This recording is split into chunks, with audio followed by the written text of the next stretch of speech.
Il y avait dans le ciel un ange magnifique dont le nom était Lucifer. Sa haute fonction consistait à garder le trône de Dieu. Mais un jour, le péché de l'orgueil vint dans son cœur. Il voulut être semblable au Dieu Tout-Puissant. Dans sa folie, Lucifer entraîna beaucoup d'anges avec lui pour tenter de s'emparer du ciel. Mais Lucifer avait un énorme problème. Il n'était qu'un être créé. Dieu chassa Lucifer et les anges rebelles hors du ciel. Ces anges déchus devinrent des démons et Lucifer devint Satan. Ils s'établirent autour de la planète Terre, qui devint le domaine de Satan. La Terre devint ainsi le lieu central d'un drame extraordinaire. Et un des acteurs principaux allait y faire son entrée.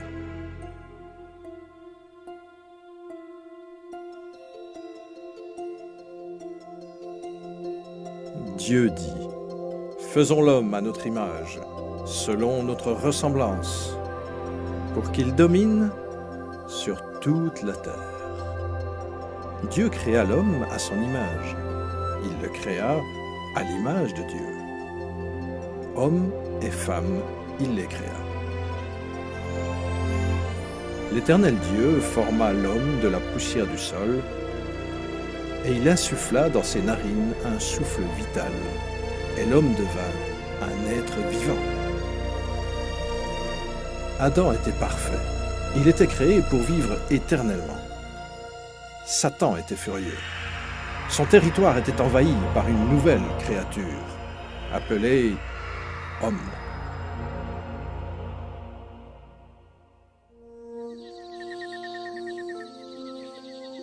Adam vivait dans le merveilleux jardin d'Éden. Il donna un nom à tous les animaux que Dieu le Fils avait créés. Adam était en harmonie avec Dieu, et Dieu lui donna la domination sur tous les êtres vivants. Mais Satan haïssait Adam et voulait le voir mort. Et l'Éternel Dieu donna ce commandement à l'homme: « Tu pourras manger de tous les arbres du jardin, mais tu ne mangeras pas de l'arbre de la connaissance du bien et du mal, car le jour où tu en mangeras, tu mourras. » Et l'Éternel Dieu dit, « Il n'est pas bon que l'homme soit seul. Je lui ferai une aide qui sera son vis-à-vis. » Alors Dieu créa Ève en la tirant d'une côte d'Adam. Leur vie dans le jardin était vraiment paradisiaque.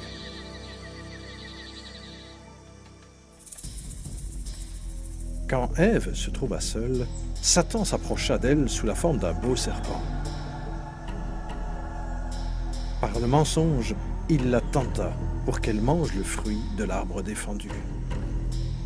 Ève fit une tragique erreur. Elle obéit à Satan au lieu d'obéir à Dieu. Par un acte de désobéissance délibérée, en mangeant tous deux du fruit interdit, Adam et Ève péchèrent devant Dieu. Ils perdirent ainsi leur innocence. Tous deux moururent spirituellement et le péché, tel un virus, se transmit à tous leurs descendants. En conséquence, aucun d'entre nous n'est sans péché. Dieu a de la haine pour le péché et il ne peut pas l'admettre en sa présence. La malédiction du péché frappa toute l'humanité ainsi que la terre. Le Seigneur maudit le sol qui produit des épines et des chardons à cause du péché. L'Éternel, Dieu, le renvoya du jardin d'Éden pour qu'il cultive le sol d'où il avait été tiré. En conséquence, Satan prit le contrôle du système du monde. L'homme perdit son autorité sur la terre et devint l'esclave du prince des ténèbres et des légions démoniaques. Pourtant, Dieu, dans son amour, promit d'envoyer un sauveur pour annuler les dommages causés par Adam. Adam et Ève eurent beaucoup d'enfants. Caïn et Abel étaient deux de leurs fils. Caïn, l'aîné, pris d'une méchante colère, tua son frère Abel.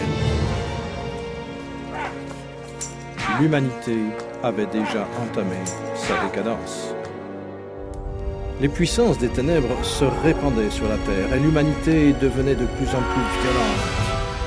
Les guerres continuelles, les meurtres, les actes de violence, les viols et la torture étaient de plus en plus courants. En dépit de la bonté du Seigneur, le cœur de l'homme continuait à se rebeller contre Dieu. Ainsi, dépourvus de toute crainte de Dieu, les hommes atteignirent le niveau le plus bas de la dépravation, allant jusqu'à sacrifier leurs enfants à Satan. Il était rare de trouver un homme qui aimait Dieu.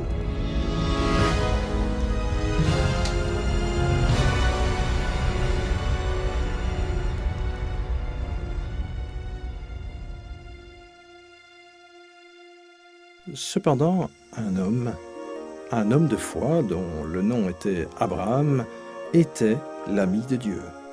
Le Seigneur le bénit en lui donnant un fils, alors que sa femme était déjà âgée de 90 ans. C'était une naissance miraculeuse. C'est de cette lignée que naquit le peuple élu de Dieu, les enfants d'Israël. Le temps passa et les enfants d'Israël devinrent les esclaves des Égyptiens. Ils souffrirent sous un terrible joug pendant 400 ans. Dieu entendit leur appel au secours. Il les aimait et voulait qu'ils le servent. Il leur envoya un libérateur. Son nom était Moïse. Il transmit le message de Dieu à l'homme le plus puissant sur la terre, celui qui régnait sur l'Égypte, le puissant Pharaon. Moïse parla au nom du Seigneur et dit « Laisse partir mon peuple !» Mais Pharaon refusa. Alors Dieu envoya des plaies contre l'Égypte pour contraindre Pharaon à accepter. Dieu changea l'eau en sang. Les poissons moururent et les rivières devinrent nauséabondes. Les Égyptiens furent pris de panique. Il n'y avait plus d'eau potable dans tout le pays. Cependant, Pharaon ne céda pas. D'autres plaies suivirent. Le pays fut recouvert de grenouilles, le bétail mourut, et la poussière fut changée en moustiques. Les Égyptiens étaient terrifiés, mais le cœur de Pharaon s'endurcit encore. Le Seigneur envoya une autre plaie. Les hommes et les bêtes furent frappés d'ulcères. Puis encore une autre. La grêle mêlée de feu tomba sur le pays et il détruisit toutes les récoltes. L'Égypte était ruinée. La dernière plaie frappa et tua tous les fils premiers-nés dans tout le pays d'Égypte. Moïse avait averti les enfants d'Israël.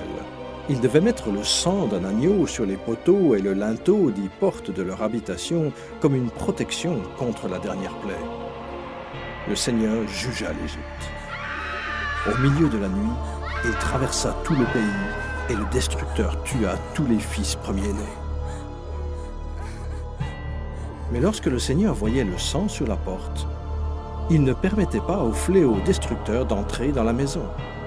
Il passa au-dessus d'eux. Cette nuit-là, il y eut des morts dans chaque maison égyptienne. La nation entière fut prise d'hystérie. Le fils du Pharaon lui-même était mort.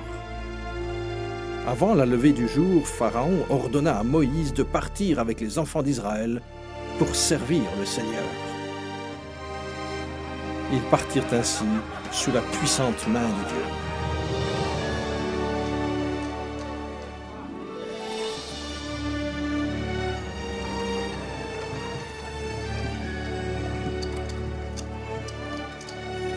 Il arriva donc au bout de 430 ans, en ce même jour, que toutes les armées de l'Éternel sortirent du pays d'Égypte. C'est une nuit qu'on doit observer en l'honneur de l'Éternel, parce qu'il les fit sortir du pays d'Égypte. Pharaon fit une ultime tentative pour les arrêter, mais Dieu ouvrit la mer Rouge pour permettre à Moïse et aux enfants d'Israël de lui échapper. Puis, le Seigneur détruisit l'armée de Pharaon en refermant la mer sur elle.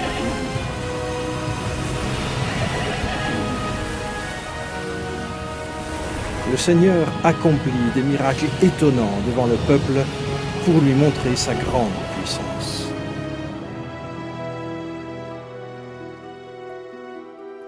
Puis Dieu donna des lois à son peuple, les 10 commandements, pour les protéger du péché et pour les guider sur le chemin de la vie.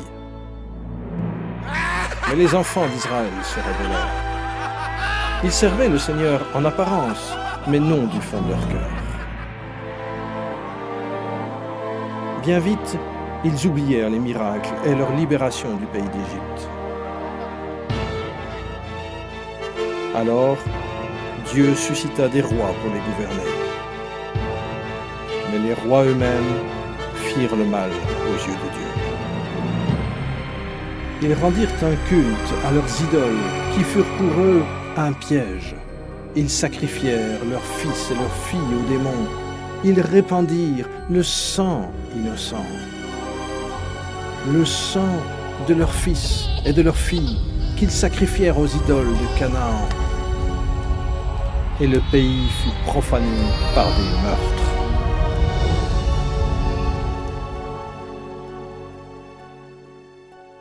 Alors, Dieu envoya ses prophètes pour avertir le peuple, pour qu'il se repente de ses péchés et qu'il serve Dieu. Le peuple eut de la haine pour les prophètes, et au lieu de se repentir et de servir Dieu, il fut sans merci et tua ces hommes de Dieu. Et les enfants d'Israël péchèrent et péchèrent encore. En conséquence, Dieu permit qu'ils deviennent captifs et soumis à l'esclavage.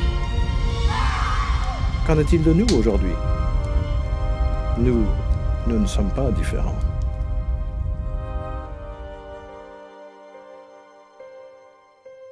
Le monde est plein de menteurs, de voleurs, de meurtriers et d'adultères. Nous aimons la vengeance. Nous sommes tous sous la malédiction du péché. La Bible déclare « Car il n'y a pas de distinction, tous ont péché et sont privés de la gloire de Dieu. » Voyons ce qui arrive à un pécheur quand il meurt. Cet homme pensait tout avoir. La Bible dit « Et je dirai à mon âme, tu as beaucoup de biens en réserve pour plusieurs années. Repose-toi, mange, bois et réjouis-toi. » Mais Dieu lui dit « Insensé, cette nuit même, ton âme te sera redemandée. » Il est réservé aux hommes de mourir une seule fois, après quoi vient le jugement. Nous sommes tous devenus comme un objet impur, et tous nos actes de justice sont comme un vêtement pollué. Nous sommes tous flétris comme une feuille, et nos fautes nous emportent comme le vent.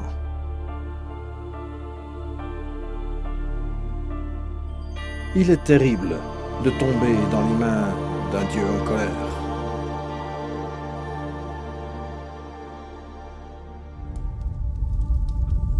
Après la mort, son âme est immédiatement emmenée en enfer pour attendre le jugement terrible de Dieu. Uniquement parce qu'il a rejeté le don de la vie éternelle que Dieu, dans son amour, lui avait offert.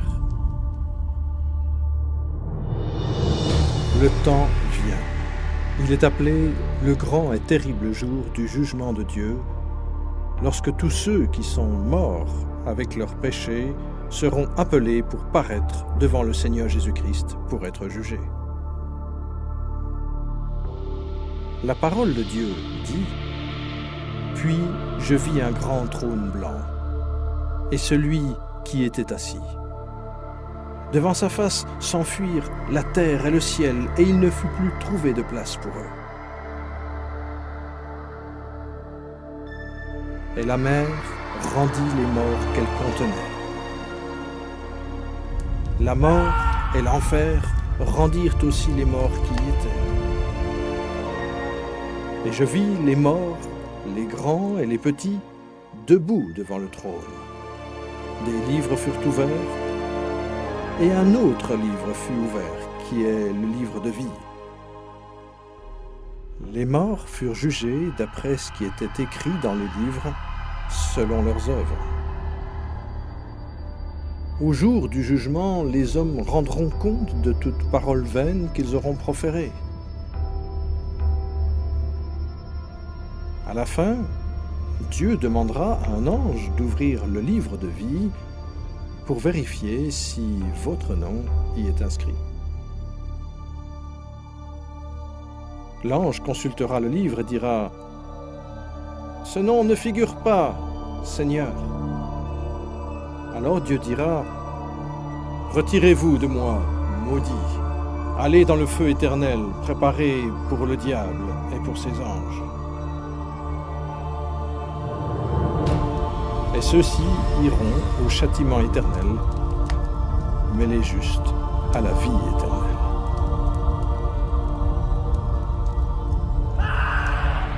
Quiconque ne fut pas trouvé inscrit dans le livre de vie fut jeté dans les temps de feu.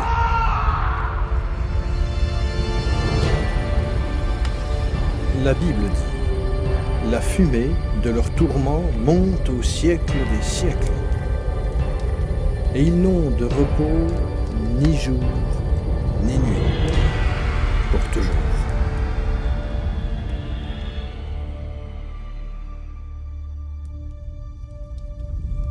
Cependant, Dieu, dans son amour infini, a donné un moyen pour que vous échappiez à cet endroit terrible. Il ne veut pas qu'aucun périsse, mais il veut que tous arrivent à la repentance. Dieu vous aime, et il veut que vous soyez au ciel avec lui. C'est pour cela qu'il vous a donné un moyen d'aller au ciel et non en enfer. Ce moyen réside en celui qui était promis, le libérateur.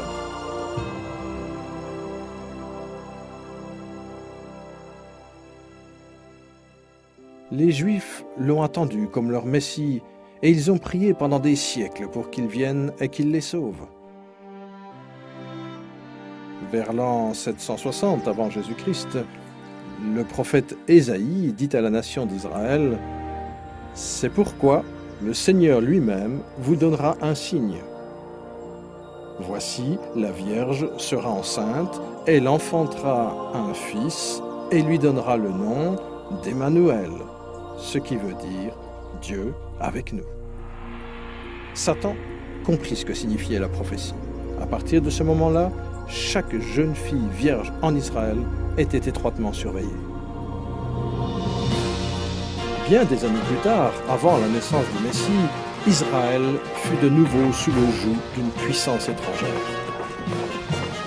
Il s'agissait, cette fois-ci, du puissant empire romain. Rome n'avait aucune pitié pour les Juifs. C'est au cours de cette période sombre que Dieu mit en place son merveilleux plan de salut.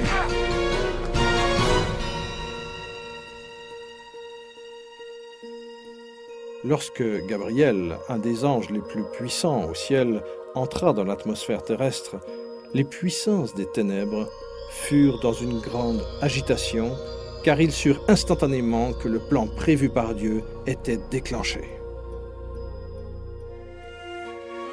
Gabriel vint dans la ville de Nazareth pour rendre visite à Marie, une jeune fille vierge, et lui délivrer un message qui allait changer le monde pour toujours. Marie fut bouleversée par l'apparition de l'ange qui lui dit « Voici, tu deviendras enceinte, tu enfanteras un fils et tu l'appelleras du nom de Jésus. Il sera grand, il sera appelé Fils du Très-Haut, et son règne n'aura pas de fin. » Marie lui répondit « Comment cela se produira-t-il, puisque je ne connais pas d'homme ? Le Saint-Esprit viendra sur toi, et la puissance du Très-Haut te couvrira de son ombre. C'est pourquoi le Saint-Enfant qui naîtra sera appelé Fils de Dieu. » Marie crut Gabriel et lui dit « Qu'il me soit fait selon ta parole. »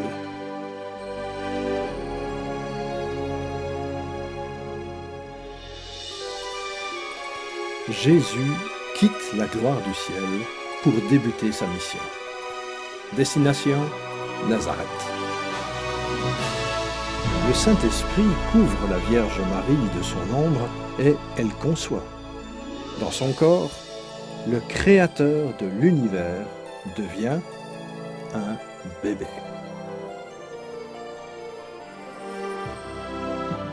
Plus tard, Marie, inspirée par Dieu, rendit visite à sa cousine qui était elle-même enceinte de 6 mois. Lorsqu'Élisabeth entendit la salutation de Marie, son enfant tressaillit dans son sein et elle fut remplie d'Esprit Saint. L'enfant d'Élisabeth qui allait naître était Jean le Baptiste. Et Élisabeth s'écria « Tu es bénie entre les femmes, et le fruit de ton sein est béni. »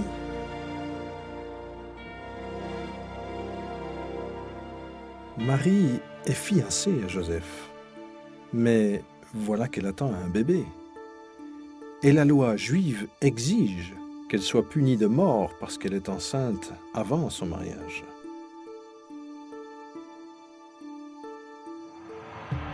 Satan voulait que Marie soit lapidée pour tuer également l'enfant. Mais Joseph aimait Marie et ne voulut pas la déshonorer publiquement. Il avait peur pour sa sécurité et il prévoyait d'annuler secrètement le mariage. L'ange du Seigneur apparut à Joseph pendant un rêve et il lui dit « Ne crains pas de prendre avec toi Marie, ta femme, car l'enfant qu'elle a conçu vient du Saint-Esprit. Elle enfantera un fils et tu lui donneras le nom de Jésus, car c'est lui qui sauvera son peuple de ses péchés. » Joseph et Marie se marièrent dans la ville de Nazareth. Satan poussa César Auguste, empereur de Rome, à faire un recensement du monde en vue de l'impôt. Satan avait un but maléfique. Mais à son insu, il aida à l'accomplissement d'une prophétie biblique. Joseph et Marie furent obligés de se rendre à Bethléem, où la Bible annonçait la naissance de Jésus. Bethléem était aussi le lieu de naissance de Joseph, et donc l'endroit où il devait s'inscrire pour les taxes. Marie était sur le point d'accoucher. Satan espérait un accident pendant ce long voyage. Mais Dieu veillait sur la situation. Elle enfanta son fils premier-né. Elle l'emmaillota et le coucha dans une crèche parce qu'il n'y avait pas de place pour eux dans l'hôtellerie.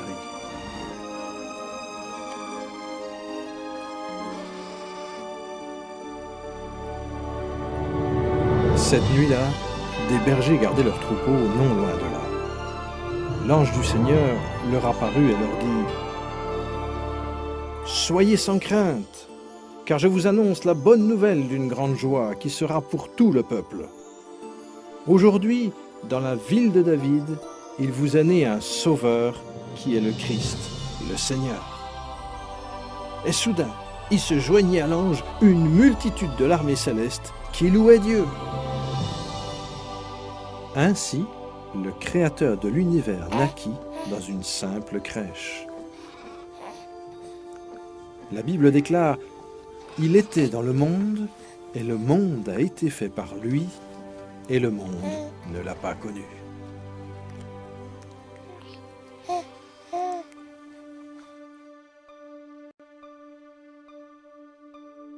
Voici comment la Bible décrit Jésus. Au commencement était la parole, et la parole était avec Dieu, et la parole était Dieu. Elle était au commencement avec Dieu. Tout a été fait par elle, et rien de ce qui a été fait n'a été fait sans elle.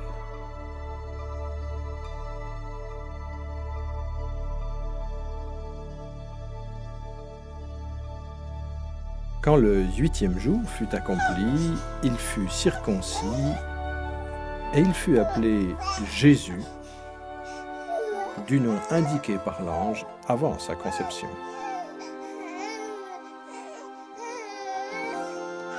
En accord avec la loi juive, Marie offrit 2 tourterelles en sacrifice pour le péché.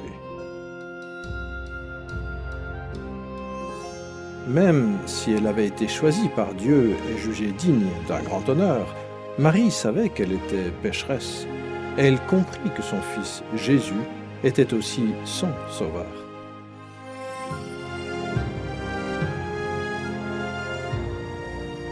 Il y avait aussi dans le temple un homme respecté dont le nom était Simon.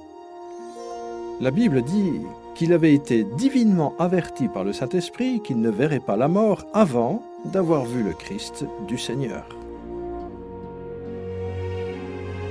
Il prit l'enfant Jésus dans ses bras et déclara « Mes yeux ont vu ton salut ». À l'occasion de la naissance du Seigneur Jésus, une étoile est apparue dans les cieux, et des mages venus de l'Orient et apportant des cadeaux suivirent cette étoile. Ce fut pour eux un voyage de 2 années avant qu'ils parviennent à Jérusalem. Les mages vinrent auprès du roi Hérode et ils lui demandèrent « Où est le roi des Juifs qui vient de naître? Car nous avons vu son étoile en Orient et nous sommes venus l'adorer. » À cette nouvelle, le roi Hérode fut troublé, et tout Jérusalem avec lui.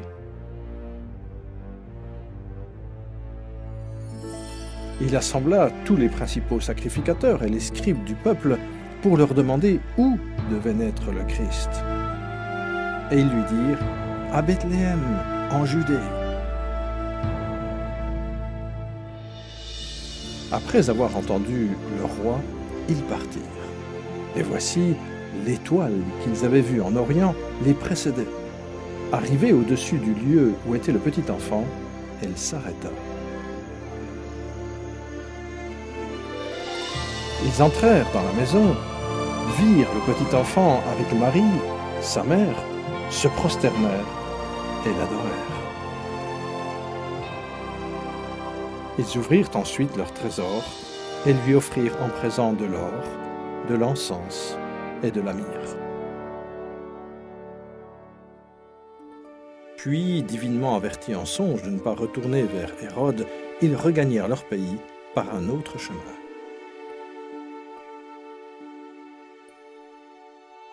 Après leur départ, un ange du Seigneur apparut en songe à Joseph. Et lui dit « Lève-toi, prends le petit enfant et sa mère, fuis en Égypte, et reste-y jusqu'à ce que je te parle. Car Hérode va rechercher le petit enfant pour le faire périr. » Joseph se leva, prit de nuit le petit enfant et sa mère, et se retira en Égypte. Quand Hérode se vit joué par les mages, sa fureur fut extrême. Il envoya tuer tous les enfants de 2 ans et au-dessous qui étaient à Bethléem et dans son territoire, d'après l'époque qu'il s'était fait préciser par les mages.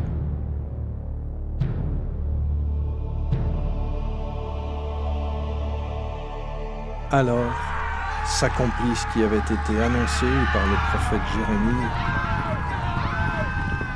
Une voix s'est fait entendre à Rama, des pleurs et beaucoup de lamentations. C'est Rachel qui pleure ses enfants. Elle n'a pas voulu être consolée parce qu'ils ne sont plus. Ce fut un terrible massacre d'innocents, mais Dieu prit au ciel avec lui l'âme de ces tout-petits.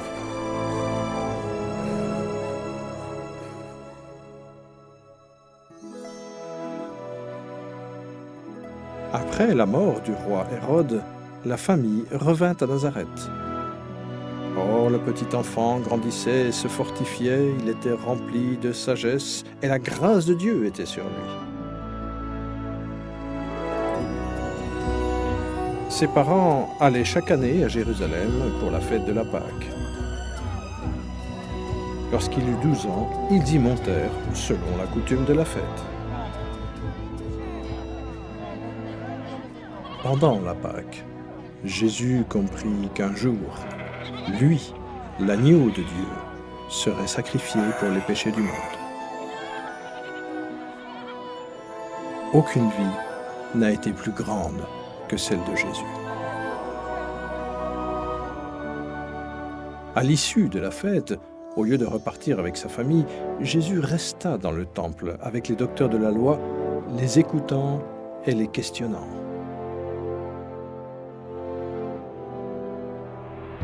Satan surveillait son ennemi et écoutait ses paroles. Les docteurs de la loi étaient surpris de sa compréhension et de ses réponses. Comment le jeune Jésus pouvait-il en connaître autant sur la loi? C'est pourtant simple. C'est Jésus lui-même qui, dans sa gloire, 1500 ans plus tôt, a donné les lois à Moïse sur le mont Sinaï. Lorsque Joseph et Marie retrouvèrent Jésus, ils furent saisis d'étonnement. Sa mère lui dit, « Enfant, pourquoi nous as-tu fait cela ?» Et il leur dit, « Pourquoi me cherchiez-vous? Ne saviez-vous pas qu'il faut que je m'occupe des affaires de mon Père ?» Et Jésus croissait en sagesse, en stature et en grâce devant Dieu et devant les hommes. 18 ans plus tard, on demanda à Jean le Baptiste s'il était un prophète. Il répondit en disant, « Moi, je baptise dans l'eau. Au milieu de vous, il en est un que vous ne connaissez pas et qui vient après moi. Je ne suis pas digne de délier la courroie de sa sandale. » Le jour suivant, Jésus, alors âgé de 30 ans, vint vers Jean pour être baptisé. Lorsque Jean le vit, il dit, « Voici l'agneau de Dieu qui ôte le péché du monde. » Aussitôt baptisé, Jésus sortit de l'eau. Et voici, les cieux s'ouvrirent et il vit l'Esprit de Dieu descendre comme une colombe et venir sur lui.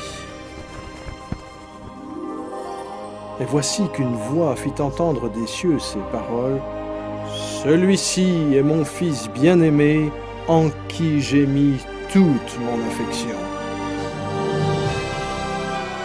Immédiatement, il fut conduit dans le désert par l'Esprit et au milieu des bêtes sauvages. Il fut tenté par le diable et ne mangea pas pendant 40 jours.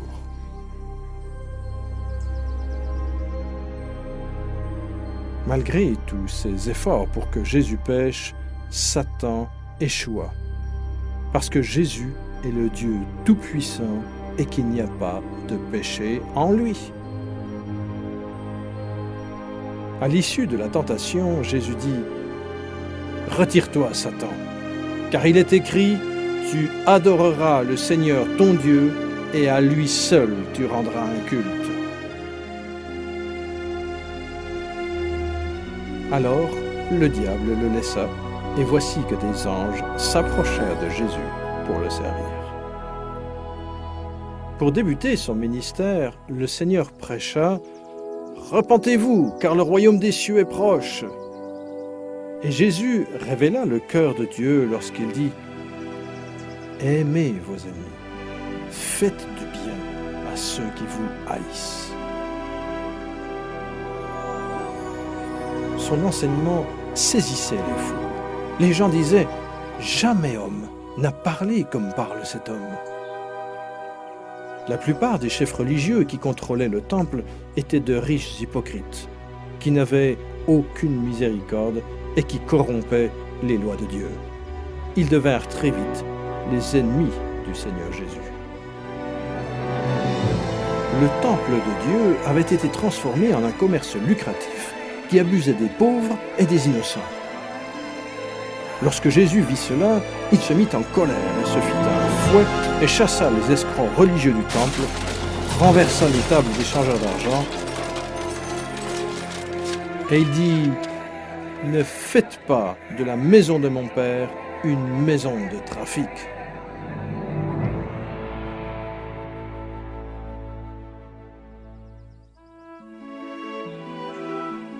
Jésus accomplissait des miracles extraordinaires.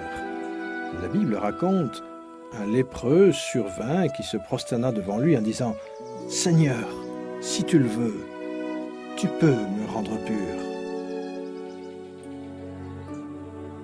Jésus étendit la main, le toucha et dit « Je le veux, sois purifié. » Et aussitôt, il fut purifié de sa lèpre. Le Seigneur eut aussi compassion de la multitude affamée qui le suivait, et par sa puissance miraculeuse, il nourrit 5000 hommes et leurs familles avec uniquement 5 pains et 2 poissons. Jésus vit une grande foule, en eut compassion et guérit les infirmes qui s'y trouvaient.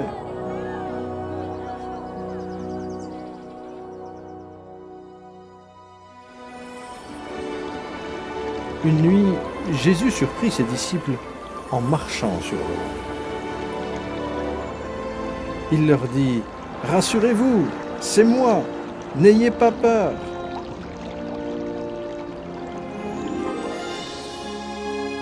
Toute la création obéissait au Fils de Dieu. Jésus a déclaré « Moi, je suis la résurrection et la vie. Celui qui croit en moi vivra quand même il serait mort. » Jésus démontra sa puissance devant la tombe de Lazare qui était mort depuis 4 jours. Cria d'une voix forte « Lazare, sors !» Et le mort sortit, les pieds et les mains liés de bandelettes.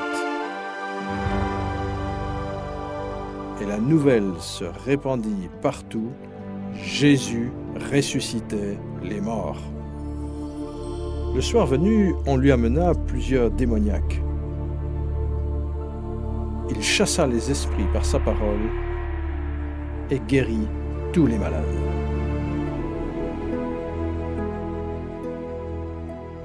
Le peuple admirait Jésus, mais les chefs religieux s'opposaient à lui. Ils prétendirent que sa puissance venait de Satan.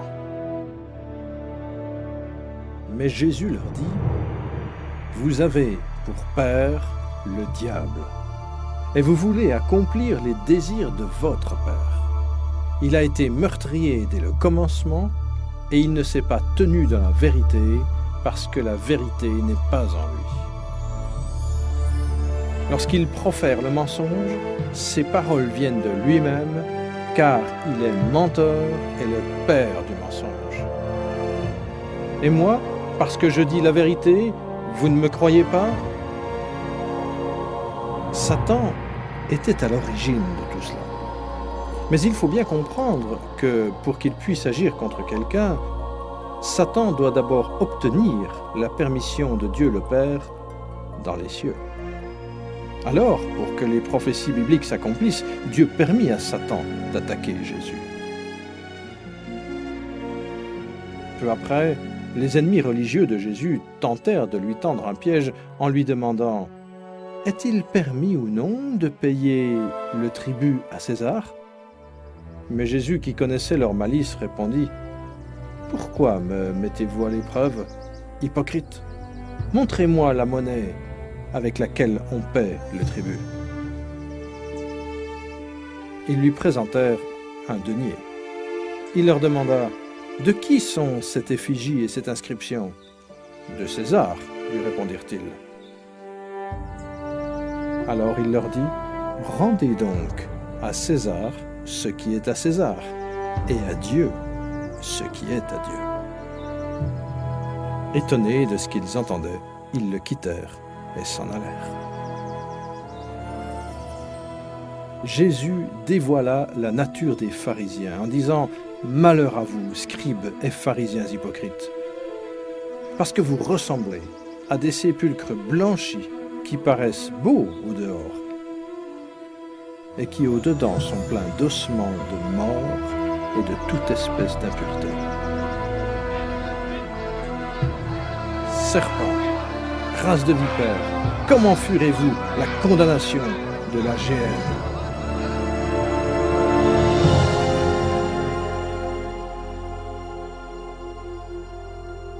Jésus dit « Dieu, en effet, n'a pas envoyé son Fils dans le monde pour condamner le monde, mais pour que le monde soit sauvé par lui.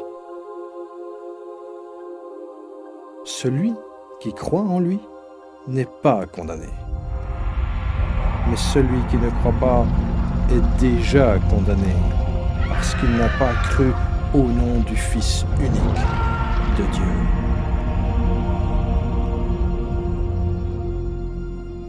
Jésus dit à la foule, « Celui qui écoute ma parole et qui croit à celui qui m'a envoyé a la vie éternelle, et il ne vient pas en jugement. Mais il est passé de la mort à la vie. En lui était la vie, et la vie était la lumière des hommes. » Le Seigneur Jésus ébranla le système religieux quand il dit « Moi, je suis le chemin, la vérité et la vie. Nul ne vient au Père que par moi. » De cette manière, il déclare au monde entier qu'il est le seul chemin qui conduit au ciel. Ces paroles mirent le monde religieux sens dessus dessous.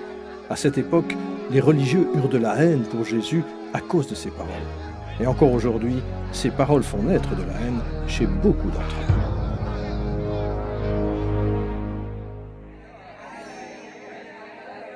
Le ministère du Messie touchait à sa fin. Le prophète Daniel avait annoncé ce jour précis où le Messie entrerait dans Jérusalem, acclamé par le peuple en criant « Hosanna !» Mais Jésus savait qu'une semaine plus tard, il crierait « Crucifie-le !» Satan s'agitait pour inciter les chefs religieux à comploter pour faire mourir son plus grand ennemi. Après tout, c'est bien Jésus-Christ qu'il avait chassé du ciel, lui et ses anges. Les disciples étaient encore remplis d'enthousiasme après l'entrée triomphale de Jésus dans Jérusalem. Ils pensaient que Jésus serait bientôt roi. Mais pendant le repas de la Pâque, Jésus expliqua qu'il allait mourir, que son sang allait couler. Puis Jésus prit du pain et du vin comme un symbole de ce qui était sur le point d'arriver. Il rompit le pain qui représentait son corps, qui allait être brisé sur la croix. Puis, il leur donna le vin qui représentait le sang qu'il allait verser. Ceci établit une pratique qui doit continuer jusqu'à sa seconde venue. Après le repas, Satan passa à l'action. Il utilisa un disciple du nom de Judas Iscariote et entra en lui. Ce qui suivit fit de Judas le plus grand traître de toute l'histoire. Judas alla trouver les chefs religieux pour trahir le Seigneur. Judas le vendit pour 30 pièces d'argent. Alors, Satan, croyant l'heure de son triomphe arrivée, rassembla toutes ses légions à Jérusalem pour détruire Jésus, la lumière du monde.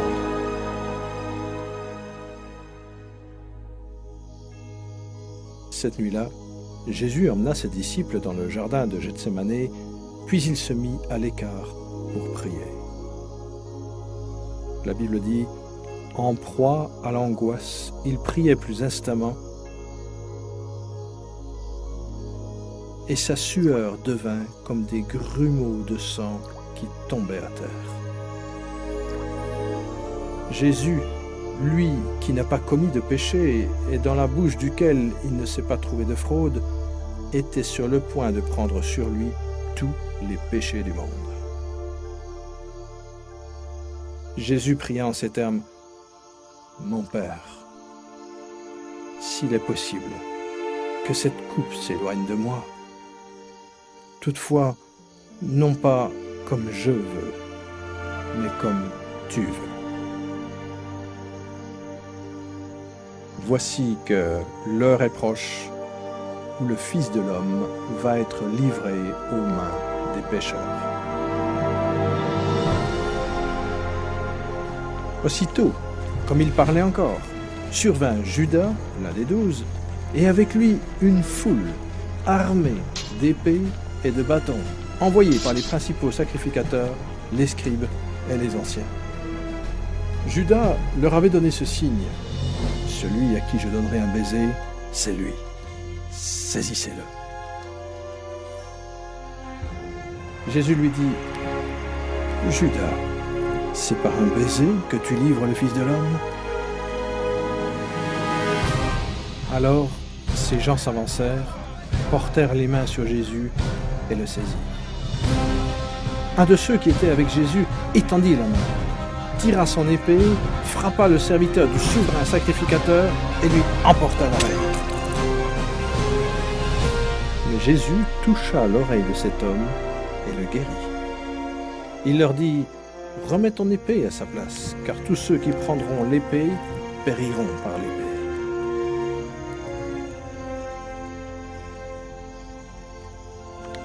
Jésus leur rappela qu'il aurait pu prier son Père dans le ciel et qu'il lui aurait envoyé plus de 12 légions d'anges pour le secourir. Cela représente plus de 72 000 anges.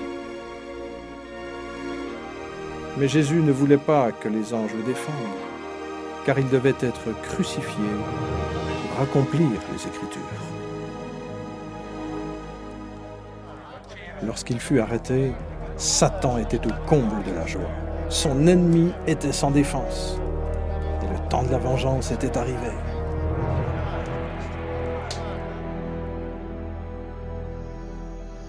Ceux qui avaient saisi Jésus l'emmenèrent chez le souverain sacrificateur Caïphe, où les scribes et les anciens s'assemblèrent. Les principaux sacrificateurs et tout le Sanhédrin cherchaient quelques faux témoignages contre Jésus pour le faire mourir. Ils posèrent cette question à Jésus. « Es-tu le Christ, le Fils du béni ?»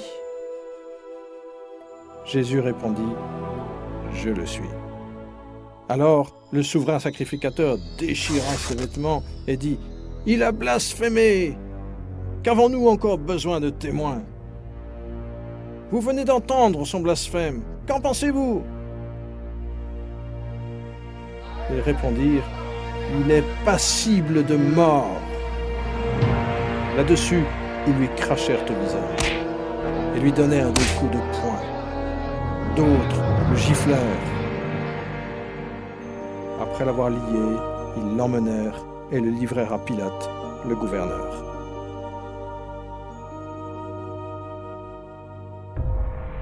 Mais il ne répondit rien aux accusations des principaux sacrificateurs et des anciens. Ceci est aussi l'accomplissement d'une autre prophétie. Il a été maltraité, il s'est humilié et n'a pas ouvert la bouche. semblable à l'agneau qu'on mène à la boucherie, à une brebis muette devant ceux qui l'attendent. Il n'a pas ouvert la bouche. Pilate l'interrogea. « Es-tu le roi des Juifs ?» Jésus lui répondit. « Tu le dis. » Après avoir entendu les accusations, Pilate se trouvait politiquement pris dans un piège. Dans la crainte, il cherchait une issue. Pilate dit aux principaux sacrificateurs et à la foule, « Je ne trouve rien de coupable en cet homme. » Les Juifs étaient en rage et sur le point de déclencher une émeute pour mettre Pilate sous la pression. Cela se passait un jour de fête juive, et Pilate savait qu'une coutume exigeait qu'on relâche un prisonnier ce jour-là. Pilate voulait libérer Jésus. Les soldats amenèrent devant le peuple un meurtrier nommé Barabbas, pour qu'il choisisse entre lui et le Seigneur Jésus. Pilate demanda à la foule quel était celui qui devait être libéré, Christ ou Barabbas. Mais à sa grande surprise, tous crièrent « Non pas lui, mais Barabbas! Barabbas !» Pilate demanda ce qu'il devait faire de l'homme appelé le roi des Juifs. Et la foule cria « Crucifie-le !» Pilate comprit que Jésus n'avait rien fait qui mérite la mort. Il pensa que s'il faisait flageller Jésus, cela satisferait la foule et qu'ensuite il pourrait le libérer. Jésus fut alors emmené par les soldats pour être flagellé. Le Seigneur Jésus contrôlait pleinement la situation. Chaque étape de la crucifixion avait déjà été planifiée au ciel par Dieu le Père, Dieu le Fils et Dieu le Saint-Esprit, avant même que la terre soit créée. Ils attachèrent les mains du Sauveur à une poutre située au-dessus de sa tête et ils le fouettèrent. Ainsi s'accomplit la prophétie « J'ai livré mon dos à ceux qui me frappaient ». Jésus avait la puissance de les arrêter, mais il les laissa faire volontairement. Il y avait habituellement des pièces de métal et de plomb, ainsi que de petits morceaux d'os aiguisés, attachés aux lanières en cuir du fouet. On ne fouettait pas seulement le dos, mais tout le corps, jusqu'aux jambes. Alors que les morceaux d'os et les pièces de métal déchiquetaient la chair, les muscles étaient lacérés, les artères éclataient et le sang jaillissait. Beaucoup de victimes de ce supplice mouraient de cette manière. Mais il était transpercé à cause de nos crimes, écrasé à cause de nos fautes. Le châtiment qui nous donne la paix est tombé sur lui. Et c'est par ces meurtrissures que nous sommes guéris.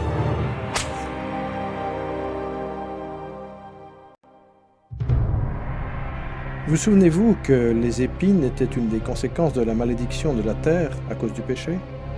Les soldats firent une couronne d'épines toxiques et la plantèrent sur sa tête, lui causant ainsi des douleurs terribles, tuméfiant la chair et provoquant des saignements. Jésus était devenu pour nous un sacrifice pour le péché. La couronne d'épines symbolisait l'horreur du péché. Ils le dépouillèrent de ses vêtements et le revêtirent d'une robe pourpre.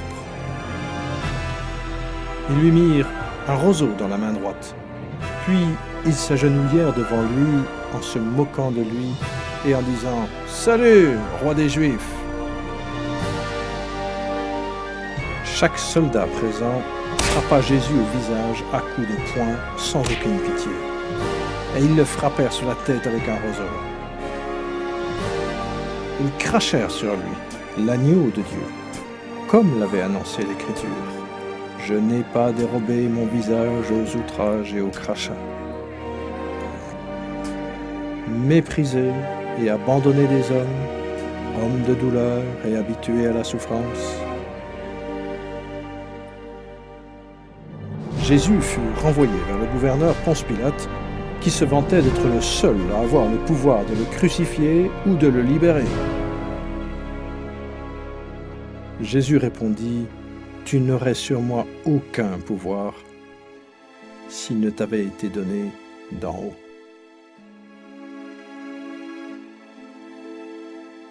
Jésus avait déclaré avant cela : « Je donne ma vie afin de la reprendre. Personne ne me l'ôte, mais je la donne de moi-même. »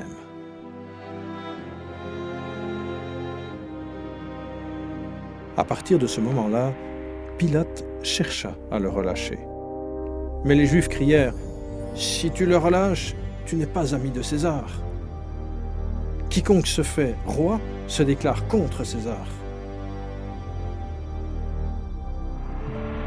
Satan avait excité les émotions de la foule dans une haine absolue à l'égard de Jésus. Satan pensait être le maître de la situation, mais il n'en était rien. Inconsciemment, Satan était une marionnette dans les mains de Dieu. Il ignorait complètement que toutes ses actions accomplissaient la prophétie biblique. Une dernière fois, Pilate dit : « Voici votre roi. » Mais les principaux sacrificateurs répondirent : « Nous n'avons de roi que César. » La foule continuait à crier : « Crucifie-le, crucifie-le » Lorsque Pilate comprit que la situation lui échappait, il prit de l'eau et se lava les mains devant la foule en disant : « Je suis innocent du sang de ce juste. » Et tout le peuple répondit : « Que son sang retombe sur nous et sur nos enfants !» Et il en fut ainsi, car ils ont souffert depuis lors.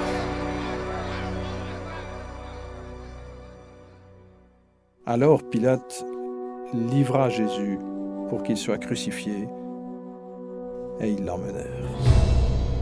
Sa chair était déjà affreusement meurtrie, mais ils lui firent quand même porter une croix pesant plus de 50 kilos sur une distance de près de 700 mètres jusqu'au lieu de l'exécution, Golgotha. Le bois brut s'enfonçait dans son dos déjà lacéré. De plus, il était déshydraté. Le fait qu'il soit encore vivant tenait du miracle. Une autre prophétie s'accomplit. Certes, ce sont nos souffrances qu'il a portées, c'est de nos douleurs qu'il s'est chargé, et nous l'avons considéré comme atteint d'une plaie, comme frappé par Dieu et humilié. Une autre prophétie s'accomplit. J'ai livré mon dos à ceux qui me frappaient et mes joues à ceux qui m'arrachaient la barbe. Je n'ai pas dérobé mon visage aux outrages et aux crachats.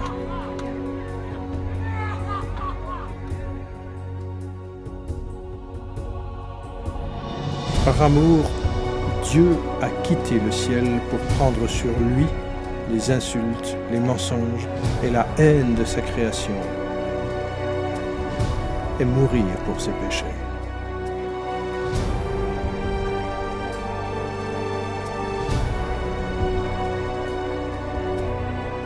Les anges regardaient, horrifiés. À ce moment-là, son visage n'était plus qu'une masse de chair déchirée. Les épines avaient entraîné des hémorragies importantes et une infection douloureuse. Il était défiguré et n'avait plus apparence humaine.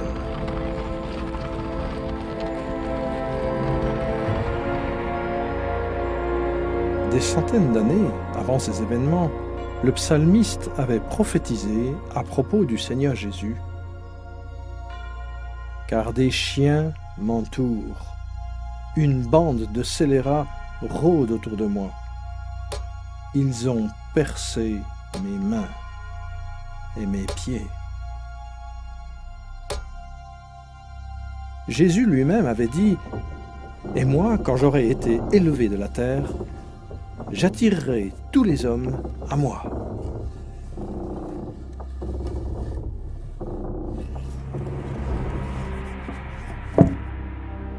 Il n'y a pour personne de plus grand amour que de donner sa vie pour ses amis. Ils crucifièrent avec lui 2 brigands, l'un à sa droite, l'autre à sa gauche. Ainsi fut accompli ce que dit l'Écriture, il a été mis au nombre des malfaiteurs. Les soldats jouèrent ses vêtements au sort. Jésus fut encore plus humilié en étant exposé, nu, devant le monde entier.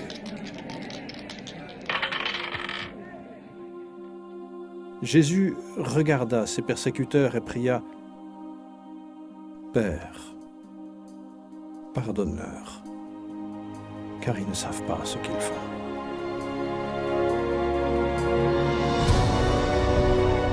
Les passants criaient « Sauve-toi toi-même et descends de ta croix !» Les principaux sacrificateurs aussi, avec les scribes, se moquaient entre eux et disaient « Il a sauvé les autres, il ne peut se sauver lui-même. » Que le Christ, le roi d'Israël, descende maintenant de la croix, afin que nous voyions et que nous croyions.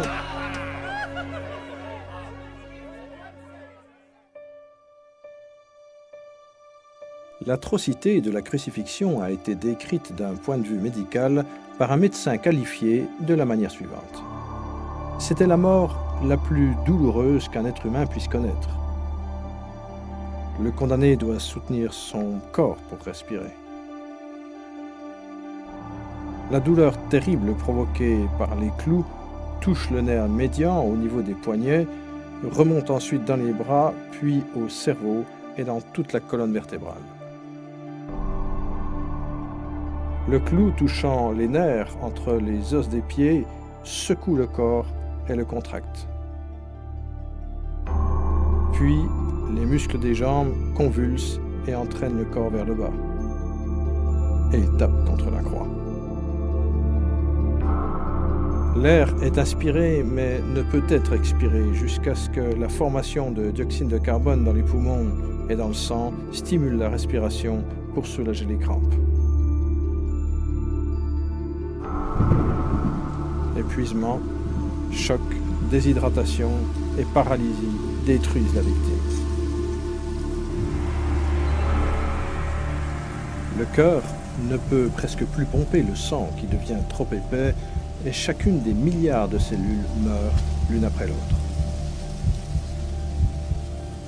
Ce sont nos péchés qui ont envoyé Jésus-Christ sur la croix. De même que tu as été pour beaucoup un sujet d'effroi, de même son aspect n'était plus celui de l'homme, son apparence n'était plus celle des fils d'Adam. Ce fut le tournant de toute l'histoire. Jamais il n'y eut un autre jour semblable à celui-ci. Car Dieu a tant aimé le monde qu'il a donné son Fils unique, afin que quiconque croit en lui ne périsse pas, mais qu'il ait la vie éternelle. Le sang versé par Jésus sur la croix en ce jour terrible n'était pas humain. C'était le sang de Dieu, la seule chose qui pouvait effacer nos péchés.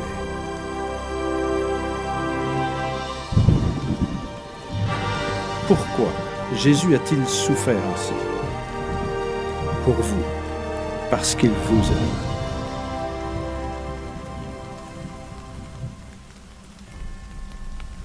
Le ciel devint sombre. Dieu le Père ne pouvait accepter de voir le péché. Jésus prit sur lui le péché de toute l'humanité, chaque œuvre mauvaise, chaque pensée mauvaise, et il paya un prix terrible sur cette croix infâme. Et Jésus s'écria, « Mon Dieu, pourquoi m'as-tu abandonné ?» Voici l'agneau de Dieu qui ôte le péché du monde.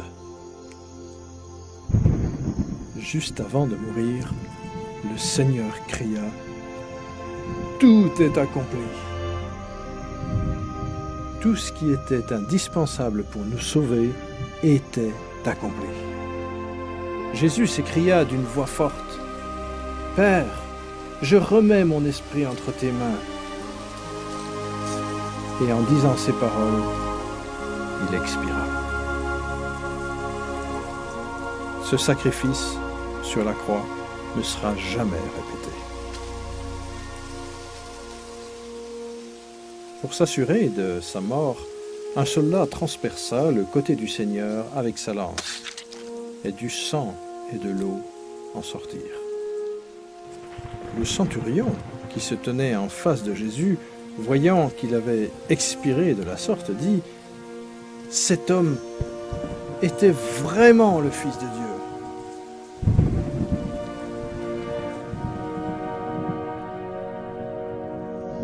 Après sa mort, on descendit son corps de la croix et on l'enveloppa dans du fin lin et on le plaça dans un tombeau que l'on avait emprunté. Jérusalem fut saisie d'une grande incertitude. Le Seigneur Jésus était mort. Judas alla se pendre et les disciples se cachaient par crainte pour leur vie. Il semblait n'y avoir plus d'espoir. Les disciples, assaillis par le doute, oublièrent que Jésus avait déclaré qu'il ressusciterait. C'est ce qui arriva, l'événement le plus important de tous les temps. Après 3 jours dans le tombeau, la gloire de Dieu se manifesta et celui qui avait été crucifié ressuscita des morts, offrant au monde l'espérance de la vie éternelle.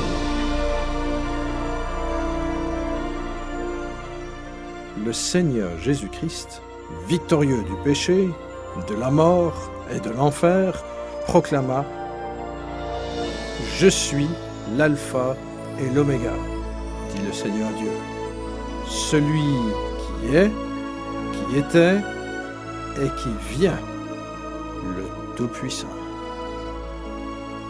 C'est moi qui suis le premier et le dernier, celui qui est vivant, et j'ai été mort, et voici, je suis vivant au siècle des siècles. Amen. Et j'ai les clés de l'enfer et de la mort. À l'aube du premier jour de la semaine, les femmes vinrent au tombeau et apportèrent des aromates pour oindre le corps de Jésus. Elles furent accueillies par un ange qui leur dit « N'ayez pas peur, car je sais que vous cherchez Jésus, le crucifié. Il n'est pas ici. En effet, il est ressuscité comme il l'avait dit. Allez promptement dire à ses disciples qu'il est ressuscité des morts. » Le royaume de Satan était dévasté. Satan était vaincu. Christ ressuscité signifiait que les jours de Satan étaient comptés. Satan avait sous-estimé le pouvoir du Dieu Tout-Puissant. S'il avait su, il n'aurait jamais crucifié le Seigneur. Il y eut plus de 500 témoins de la résurrection de Jésus. Ses disciples étaient remplis de joie. Le Seigneur leur donna cet ordre précis : « Allez dans le monde entier et prêchez la bonne nouvelle à toute la création. »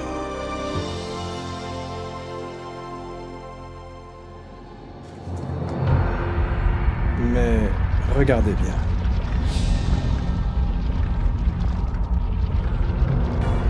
Des milliards et des milliards de personnes meurent dans leurs péchés. Jésus a tellement aimé ces personnes qu'il a quitté le ciel pour qu'elles soient sauvées de l'enfer et du jugement. Son sang a coulé pour laver leurs péchés.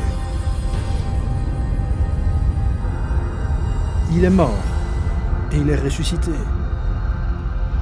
Mais aucune de ces personnes ne crut en lui. Aucune d'entre elles n'accepta Jésus comme son Seigneur et son Sauveur. Au lieu de la vie, elles choisirent la mort. Jésus, Dieu Tout-Puissant et Juge final, dut les envoyer là, vers leur seconde mort. Au nom de Dieu, avant qu'il ne soit trop tard, avant que vous mouriez,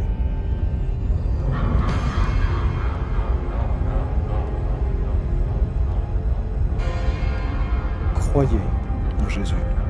Acceptez-le comme Seigneur et Sauveur avant de finir dans cet endroit horrible.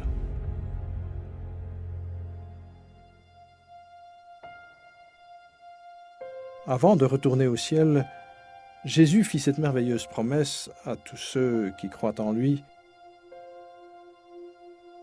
que votre cœur ne se trouble pas. Croyez en Dieu, croyez aussi en moi. Il y a beaucoup de demeures dans la maison de mon Père. Sinon, je vous l'aurais dit, car je vais vous préparer une place. Donc, si je m'en vais et vous prépare une place, je reviendrai et je vous prendrai avec moi afin que, là où je suis, vous y soyez aussi.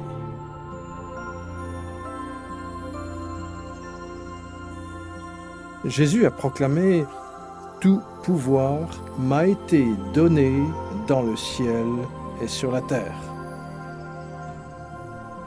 Puis ensuite, il fut élevé dans les nuées du ciel. Cher ami, ceci est le récit le plus merveilleux du monde. Jésus est vraiment la lumière du monde. Si vous rejetez Jésus, vous rejetez aussi votre accès au ciel. Lui-même a déclaré « Moi, je suis le chemin, la vérité et la vie. Nul ne vient au Père que par moi. » Si tu confesses de ta bouche le Seigneur Jésus, et si tu crois dans ton cœur que Dieu l'a ressuscité d'entre les morts, tu seras sauvé.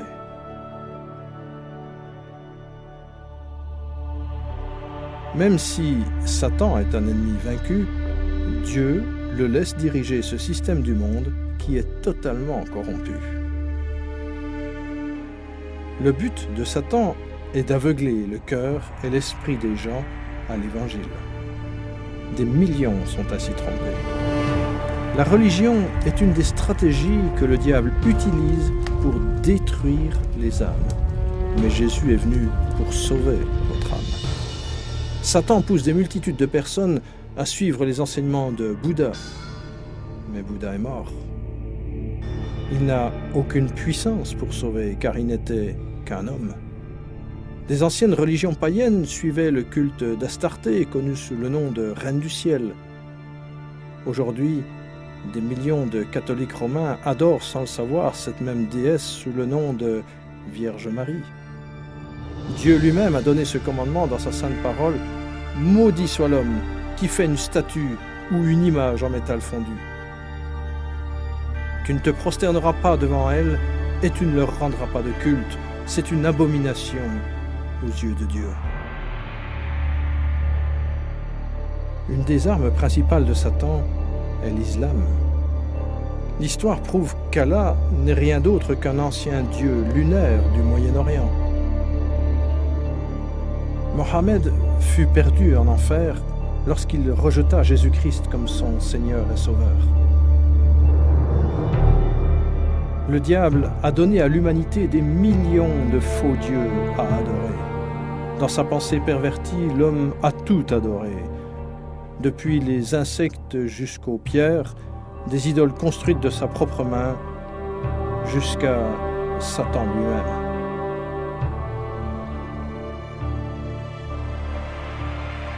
Pour suivre Jésus, vous devez rejeter tous ces faux dieux et suivre uniquement Jésus.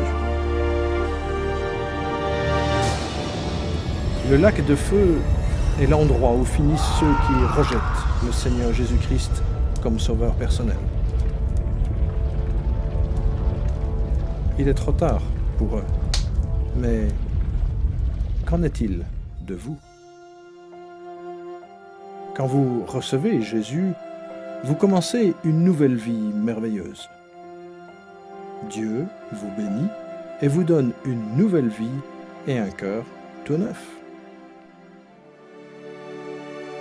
Tous vos problèmes ne disparaissent pas, mais Jésus porte vos fardeaux. Déchargez-vous sur lui de tous vos soucis, car il prend soin de vous. Mais le meilleur est à venir. Quand vous vous tiendrez devant votre Sauveur à votre mort, il vous dira « Bien, bon et fidèle serviteur, entre dans la joie de ton Maître. » Dieu vous aime et vous a conduit jusqu'ici pour que vous soyez sauvés de l'enfer. Si vous voulez que Jésus prenne place dans votre cœur, vous devez le lui demander. Répétez ces paroles en pesant bien chaque mot. Seigneur, j'ai compris que je suis un pécheur et que j'ai vraiment besoin de ton pardon. Je crois que Christ est mort pour moi et qu'il est ressuscité. Jésus, je me repens maintenant. Je veux me détourner du péché. Viens dans mon cœur. Je me confie en toi seul pour mon salut.